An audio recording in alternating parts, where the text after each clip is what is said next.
Greetings, Marsh here, and welcome to episode 19 of my Pyanodons playthrough. In this episode, we are going to finish up on PyScience Pack 1, and then use those packs to unlock electric mining drills. Enjoy! We're going to need to make the agar again, and the petri dishes from them, and we've already done something that gets the job done. It's this. So instead of reinventing the wheel, why not just reuse what we have? And we'll just put it on the other side of the cliff, line up the buildings, and say right there. And it needs another 6 of these. Let's face them the same way. So in goes the seaweed, making even more. Suddenly seaweed is this major thing that our factory needs everywhere. Okay, in it goes. This worked before, but let's double check and make sure it works again. Of course we need the steam too. Oh, hello. The caravan is doing his rounds. In goes the steam, making the agar, making the petri dishes, and they all pile up on the end here. So this is our first use of the microorganism mine, and also the incubated petri dish. So looking at the mine here, the petri dish has a decay timer of 45 seconds. So we need to move it quick. However, it decays back into the basic petri dish. So we don't really lose petri dishes, but they do have to run in a circle, and the machine will be kind of running more than it needs to.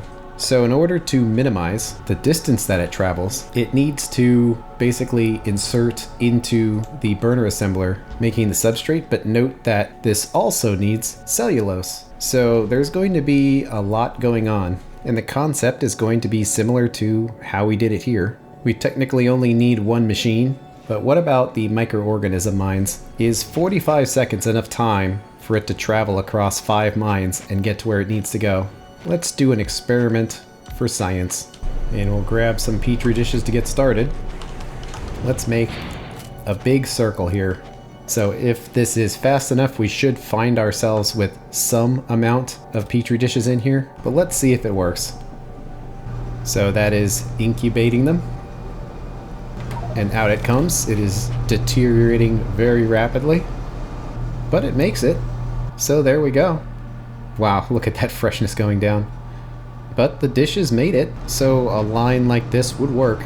Would we want to put it right here? Well, I already did put it there, so I kind of don't want to move it again, considering it works now. It is going to keep running in circles, but let's try to set this up more correctly, where that will give it priority over the other machines. And we probably don't want to have them on the same belt, so we'll output on the other side. Let's now put this machine on the end, so if they deteriorate when they get there, it will just go around. And also, if they deteriorate in the machine, they will go around as well. And we're going to want to turn these machines on and off based on a circuit condition. So for now, let's unhook that, because we basically need to do it similar to how these ones were. It's going to be kind of awkward. We gotta fit this in here.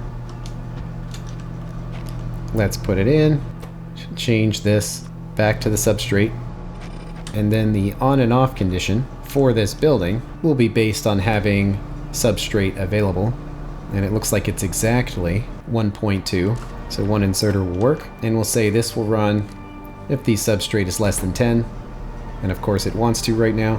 And finally, we need sodium hydroxide, which is going to come from an extremely long distance away. That seems to be a recurring theme of this factory, is everything is coming from very far away. Well, the wooden mascot here, and it looks like it's staying filled up with petri dishes, and they are running the rounds. We probably want to have these all connected to the same wire here, and it's essentially the same condition, where if we don't have the substrate, the machines need to turn on, because otherwise there's no point in it running circles, making petri dishes we don't need, even though it's really only costing electricity, and to be honest, it's actually not much. It's only 155 kilowatts per building, so despite the very short amount of time that it takes to deteriorate, it's actually not that impactful. And we need to switch that to wood to make sure it's not using the cellulose. Our junk belt has a lot less on it now that all of those ores are being moved by Caravan. Actually, to make the decay as short as possible, let's move that up. Okay, the sodium hydroxide is here. So let's throw everything in and see if it works. because now we have two different systems that are dealing with decay, and they both need to turn off when we have enough substrate. There it goes, making cellulose, and there's enough in there, so now we're just waiting on the petri dishes to get here. And they are. And there it is, it's processing. Okay, we've got 10. So all of this now shuts off. And yeah, there's going to be a little that might get stuck in the machine, and so be it. But that means everything's good. Any petri dishes that go bad will just come around here and go into the back and get priority. So we've got the substrate, and we've got the glassware up to latex. So now we just need to finish it off. And we are going to need to have coal. That is an annoyingly difficult thing to send here. I think we can do it by putting the processed coal on this belt rather than raw coal. It won't be an efficient fuel to use for anything that is hooked up to this using the coal as fuel, but I think that's going to be relatively temporary. That when we have our new science, we're going to have electric miners and furnaces, so the need for coal as a fuel and the associated belts is going to be reduced. And right now power usage is fairly high because all of the electrolyzers are going, making all that sodium hydroxide to fill up the belt we just made.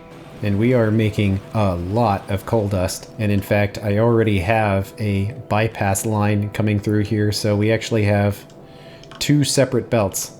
We have this one, and then they run as two here and then get split. So if our power demand gets any higher, I think we're going to need to start consuming the coal dust at the place that it is made, which is essentially the power plants, rather than sending it around the factory. But also we don't need to send it around the factory because we won't have the burner miners for that much longer. And then the latex from all the way down here. And I guess we could share the belt with the moondrops for now because that belt is half empty. Any place I can to save belts and make it logistically easier, I'm gonna. And we'll put it on the end. Technically, it could run on coal, but to save the ash belt, let's just run it on our wood since we have it already in this area. We're getting close to the rare earth minerals here, but I think we're pretty good. This build is mostly complete, but in goes the coal and latex, making the rubber stoppers, which then go into the glassware. Okay, and yeah, achievement. Well, we're just about there. We basically need to assemble the two pieces, and we might as well direct insert it since we can. And we do want to have a chest here as a control for these machines, but we can use a belt to push it down in here. And I guess we'll just put an output inserter up here. It doesn't need to move very fast at all, but in it goes. Now there's a lot that goes into that 18. But there it is, PyScience Pack 1. Bingo. Easy peasy, right? That wasn't difficult at all. And there we go, we just ran out of the formic acid. So let's pick all this up and let it run normally. Now we're gonna start piling up some animal parts that we can use as food for more caravans. I'm still surprised that none of our flora has gone bad, because this is where it would end up if it did, unless it got sent somewhere it wasn't supposed to. But oh well. I'm not going to look for a problem that doesn't exist, and we don't need these labs to be here anymore. And we may very well want more labs, just to have a burst capacity for research. Well, this little spot right here seems great for a bunch of labs, and the packs have to come in from somewhere. So we'll split them apart and send it all in. Meanwhile, is this all operating like we would expect it to? Seemingly. Well, we don't have much science yet, but let's put it into the labs. I want them all to be populated so we can at least check to see what the speed is. By grabbing all this stuff, we're sort of testing the factory a little bit. I kind of want to grab some circuit boards, but I also kind of don't, because I know that is really going to trash the electric network. But I suppose it'll be a great test to just do it all at the same time and see what happens to the factory. Okay, all of these labs are filled up. So what kind of research do we want to do? We definitely have options, but the first one here is a good one. Electric mining, where we finally get access to the electric mining drill. And we will want to talk about this drill, but we can worry about that later after we've made it. and also the fluid mining drill Mark II. It still requires fluid, but now it will be electric. The standard electric mining drill isn't very expensive, as you see by the parts, but the fluid drill absolutely is expensive, and it requires the first tier of the drill as well as electric mining drills. So we're definitely going to want to automate at least the electric drills. And tangential to this is advanced material processing, which unlocks the gas furnace, and that is something we're going to want to talk about too. But in short, it's a furnace that runs on fluids as opposed to solids, and it does require refined concrete. So we're going to have to make that in order to make the furnace. And this will be a good initial test, but since we're here, why not research all of the military stuff? Not that it matters. It won't affect anything, although we do need to research military too in order to get cliff explosives eventually, but we'll throw it in there just to stress test the system here. So there it all goes. That is 0.2 and about 0.6, and right now our system is 0.2, so this is slightly more than we could use, but I feel like we should about double it. So 8 more labs. And looking at it now, yeah, that's about twice of what our output is. At this point, we probably want to have a buffer of both resources here, just so we have some burst capacity. And let's just set it for 1 stack and 2 stacks for now. Well, it's all looking good. It's researching very quickly. And power output, it's definitely getting to the upper end. As far as the consumers, this is pretty decent. The electrolyzers and the high pressure furnaces and also the solid separators are all kind of fighting to be in the front, and that's about what we would expect to see. It's getting close. We're definitely going to need power soon, but seems okay. And do we have enough brains for another caravan? So if we click this, we can hover over here to see what the other caravan status is, and we can also just open it to see that it's going to pick up more brains when it comes by. I wonder if you can close off one of the fuel slots. So let's see if we can put a filter on there. Hey there, buddy. Looks like we cannot. So it's always going to fill its inventory with food, and that's kind of a disadvantage to it. And yep, you can kind of see where he got stuck a little, but he also just walked through there, so you just got to be careful. Make sure the caravans aren't getting confused. Another thing you can do to check to see how fast you're using stuff is just look at the freshness when it gets to the end. And 95% freshness at the consuming machine is pretty good. But I'm happy with this control logic. With it being 45 seconds, I was worried that it wouldn't get to the machine in time with just yellow belts, but it seems to. And wow, we already researched our electric mining drill, and we're almost ready with the furnaces as well. And okay, so we've got some spoilage on the belt now, but it's not moving. So why is that? Because it should be making it to here, and yeah, it just didn't need to be an underground right there. Okay, well, we're about to see how the reprocessing of the flora works. And those things were actually stuck there for a while, so I'm glad we're taking care of it. And Ash is getting pretty full, but not for much longer. Well, while we wait for that floor to make it, let's automate making our mining drills. It's actually quite simple, and luckily we have parts and things right here, so this is a very tight fit for the machine, and I kind of don't like that. So let's put it in there. And actually getting the resources in here, as is often the case, is going to be quite difficult, at least at full speed. But now that we have splitters, things are a little easier. It's going to take a second for this to max out. Okay, our tiny amount of junk flora got here. So in it goes to get freshly reprocessed. And these will pick up anything that's in here, so if the flora spoils while it's inside the machine, then that's fine. It'll just get turned into biomass and cooked away. Meanwhile, the fresh flora gets priority and goes around the snake. Man, look at all of that junk. We are definitely going to need to do something about that soon. Okay, all the parts are here. So inside, and there's our mining drill. And this is definitely something we're going to want a lot of, so we'll put it on our list. And you might think, oh, we don't need to have the burner miner drills anymore. Well, we kind of do, because the reason we put them in our inventory to begin with was because they went into other buildings. So we still need to carry them. And the electric mining drills Right now they don't go into anything, but you can see that they absolutely go into various machines in the future. So of course we're going to want to have them in our inventory, but also we're just going to want to have them because mining. So let's talk about the electric mining drill for a second. How about right here? So there's our burner drill, and there's the electric drill. It is what you would expect. The power consumption of the burner drill is 500 and the electric is 1000, and the electric one is twice as fast. So on the surface, it looks like the electric drill is just as efficient as the burner drill, but this isn't actually the case. If you look at the steam engines and look at the very bottom of the tooltip there, the efficiency is 50%, and that has nothing to do with the temperature of the steam and the power output of the steam engine. That is something that is inherent to the steam engine itself.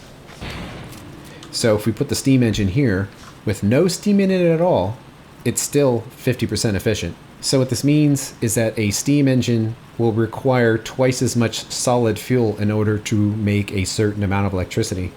And we can actually see this in effect, that if we go to our sample power plant here, that it's generating 45 megawatts, but 30 raw coal is 90 megajoules. So that is being lost, and it's specifically part of the steam engine. And it's difficult to show that right now because we can't do 500-degree steam, but just note that you are essentially paying double for a mining drill, where its energy consumption is actually 2 megawatts, and that is twice as much per unit mined as the burner drill.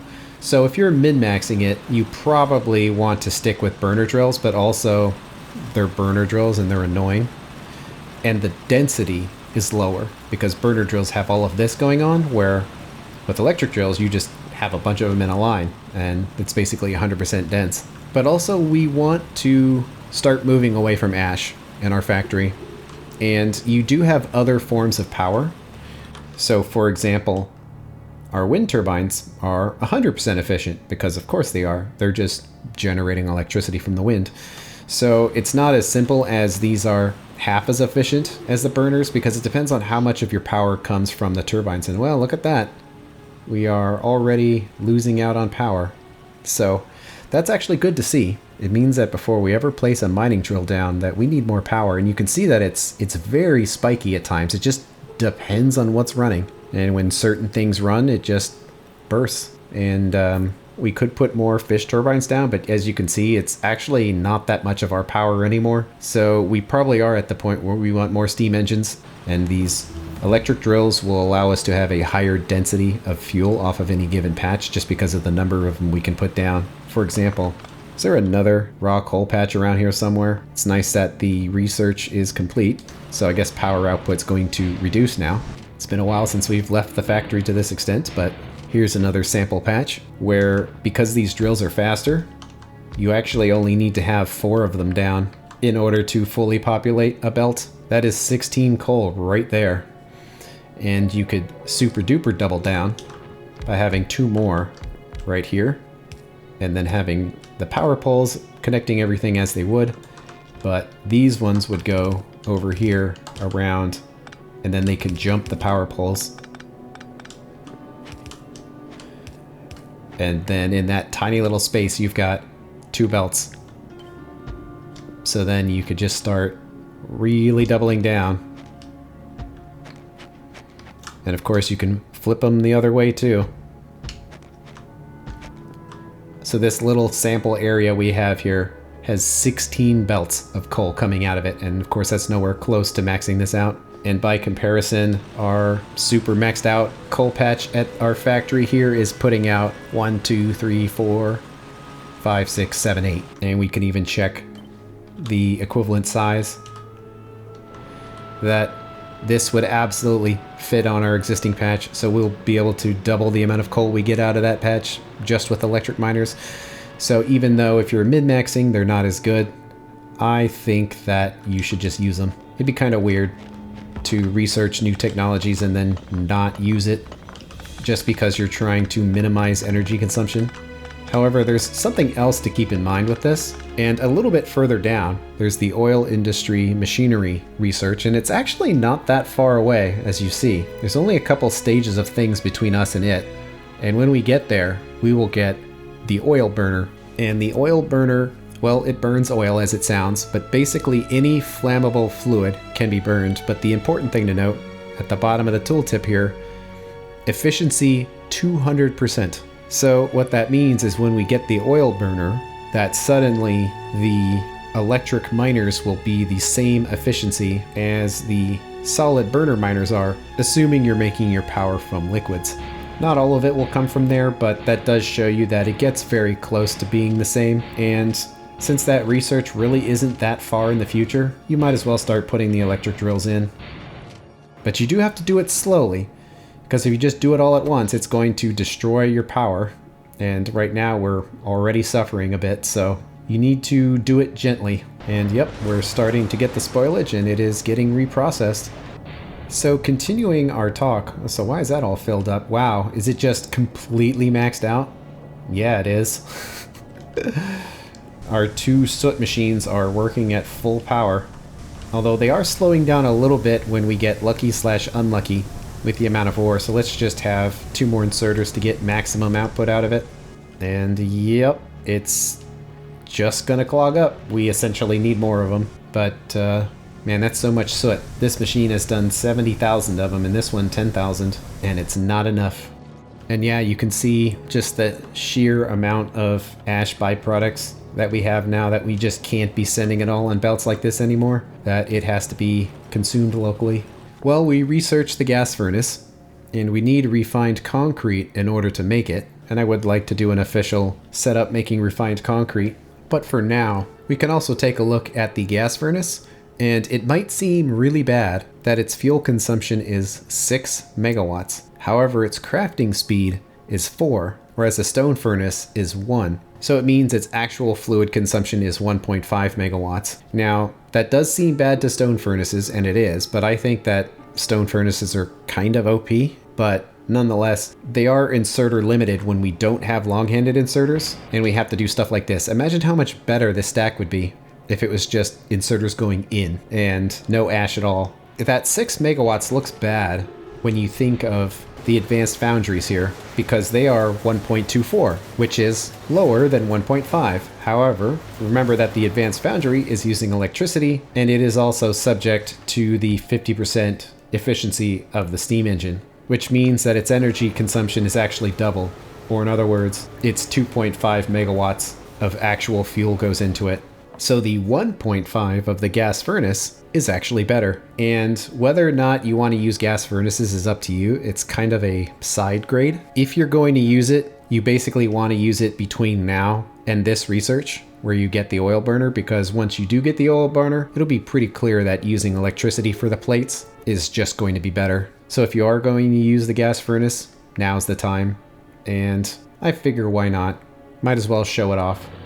I have upgraded our coal patch to have as many miners on it as possible, based on the design I showed you earlier, where you have at least 4 miners shooting a belt to the side, and then at least 4 miners behind them also shooting a belt to the side, and then it goes in. Our previous setup with the burner miners got a total of 8 full coal belts off of this. With electric miners, we have 17 coal belts. So they've all been piped in to where they need to go, and in general the belt spaghetti is a lot simpler than it was before.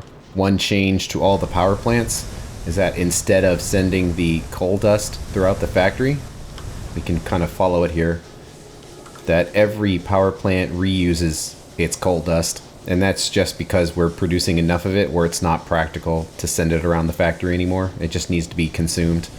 And since we are now mining electrically, that coal dust is saving us electricity essentially. Previously, it was essentially giving us more fuel, but now that we can slam a bunch of miners in here, it's not as big of a deal.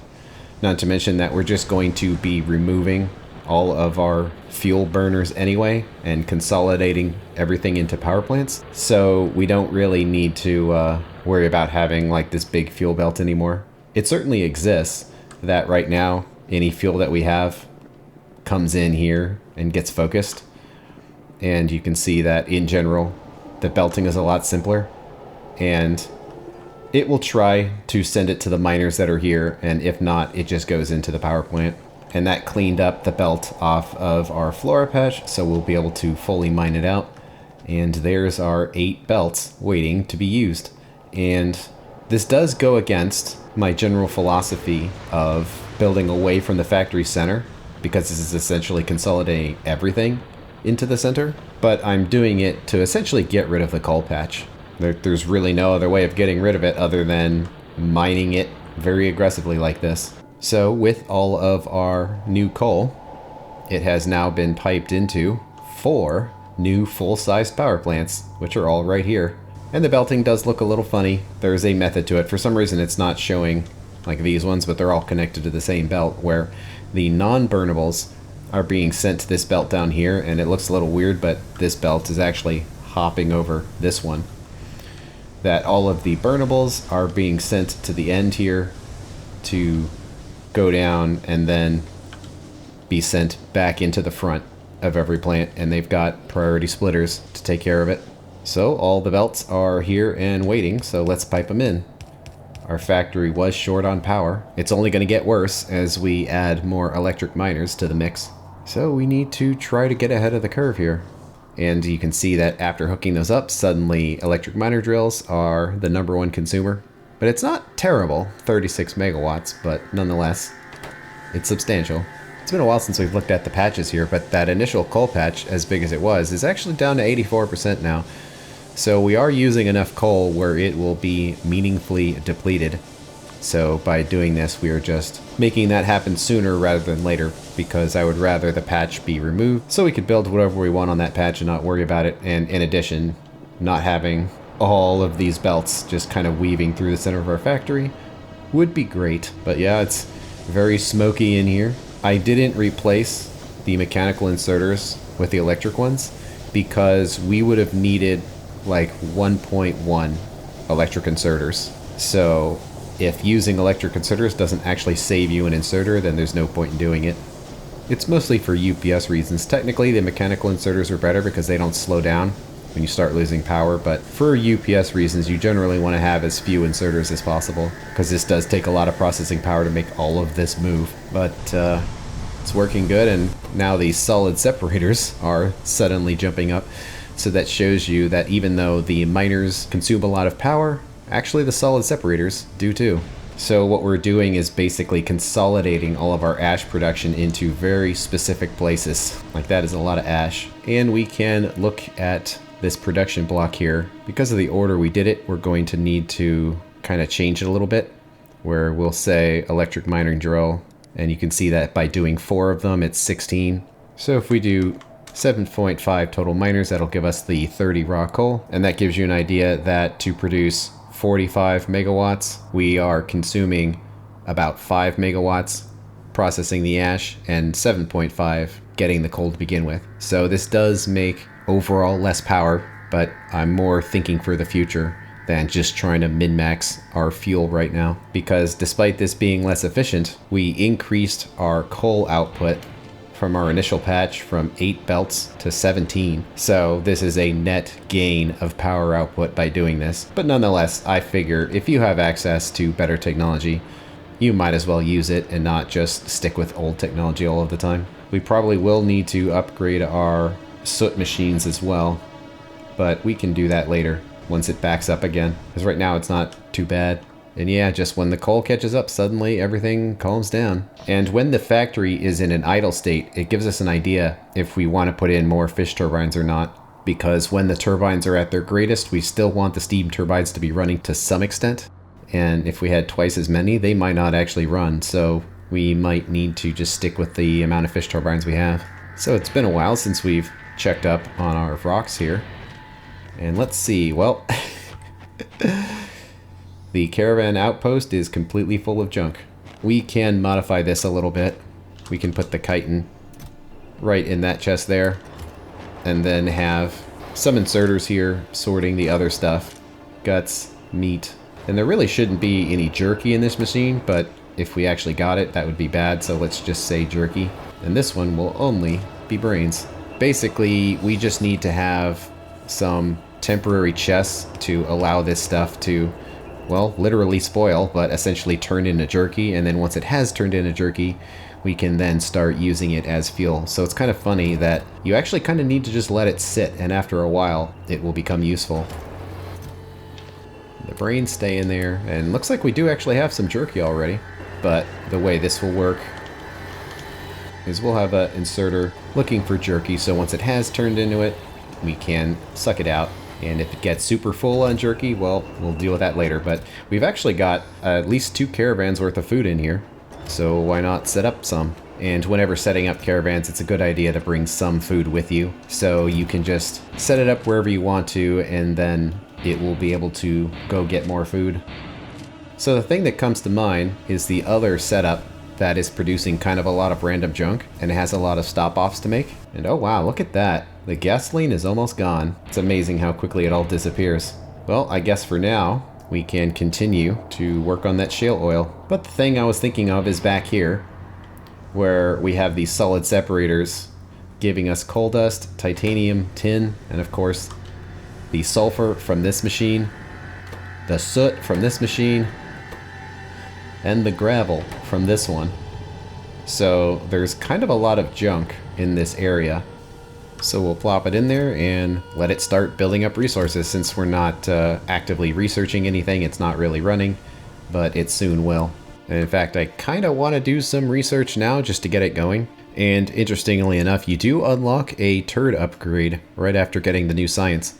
And that is an upgrade for the creature chamber. So let's hit that and see everything in action. But that means we don't need this long belt anymore. Now that research is going quick. And power output isn't so bad, but when we've saved up a bunch of science packs, it does go by quick. It's definitely nice seeing all these byproduct belts being removed. It just cleans up the factory and gives you more room for stuff you actually want to move around. So how much did we make? A little bit. It might be problematic that gravel actually stacks in units of 200. That's actually a lot. It could take a long time for that to fill up. We'll just have to see. Let's put a chest on the end here. There shouldn't be anything that makes it this far, but just in case one of the settings is wrong, we can see what shows up there. Because now we don't need this long belt either. So before we go around upgrading to non-ash producing buildings for our mining, we should make some refined concrete so we can make the gas furnace. And I think having refined concrete as an ingredient is Pi's way of kind of nudging you towards it, because eventually we're going to need it for buildings. So we might as well get started now. However, that's going to have to wait until the next episode. Thanks for watching, and I will see you later.